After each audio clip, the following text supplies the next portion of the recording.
Hi, my name is Nigar Romi, and in Lab 1 we measured the amount of excess charge on an ordinary object. The purpose of this experiment is to use tape to observe the transfer of electrons and use data collected to calculate the charge on the tape. Our results were that the charged tapes ended up repelling each other, and the charge of the tape was about 1.17 to the negative 8 coulombs, and the tape was a deficient of 7.35 e to the 10 electrons. The fundamental physics principles at hand were Coulomb's law and Newton's second law.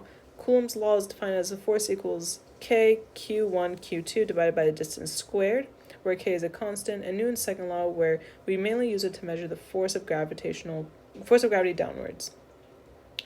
For our model, we're treating each piece of tape as a point charge, and we're measuring the electric force caused by the repulsion and the force of gravity in order to recognize what type of system is taking place. We're assuming that there's no air drag and there was no charge lost to the surroundings or by handling.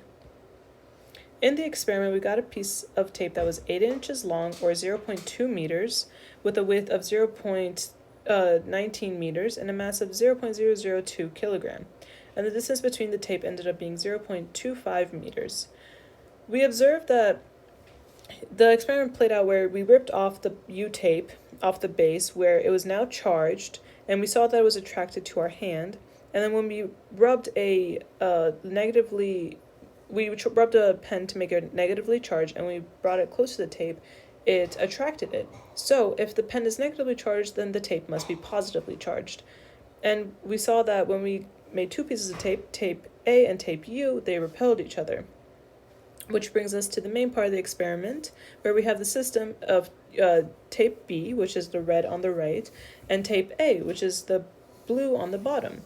And since they're the same charge, they're going to repel each other, so we use the forces that tape B is experiencing, which is both the force of gravity and the electric force field, to measure the electrons and its charge.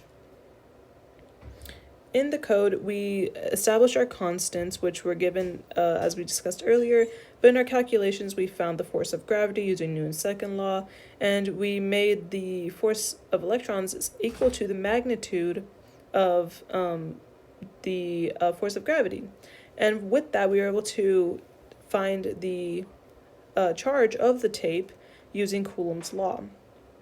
And then we were able to find the number of electrons by dividing the charge of the tape divided by the charge of the electron.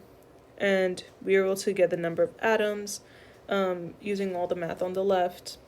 And we modeled it on the right, where we see there's a force of gravity bringing the tape downwards, but there's a electric field force bringing the piece of tape upwards. There were possibilities of error where charge was lost due to handling, and tape is not a perfect point charge system. The charge isn't evenly across the tape, and you can't treat a long piece of tape as a single point. However, there were similarities where force of gravity and electric field force are same in magnitude. Now, what if the positive charge and the electron had positive charge and the protons had negative charge? Our observations would not change. The direction of the forces would change, but ultimately, we would get the same result when we compare the two tapes, where they are repelling each other, because instead of being positive, they'd be negative, but like charges repel each other, so we'd observe the same thing and make the same conclusions. Why is it important to handle the charged tapes as little as possible? What happens when the charged tapes come into contact with your hand and other objects? The electrons want to be in a stable state. Since the tape is mostly positively charged, it wants to attract more electrons in order to keep it more stable. And some charge was lost while handling the tape or objects, meaning that if we weren't careful during the experiment, we would have to remake the U-tape.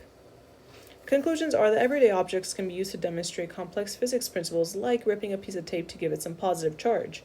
And with interactions around us, like Newton's second law and electric forces, we can better understand why simple objects like tape behave the way they do. And electrons like to be in a stable state, hence why the tape kept losing charge whenever we handled it. Thank you.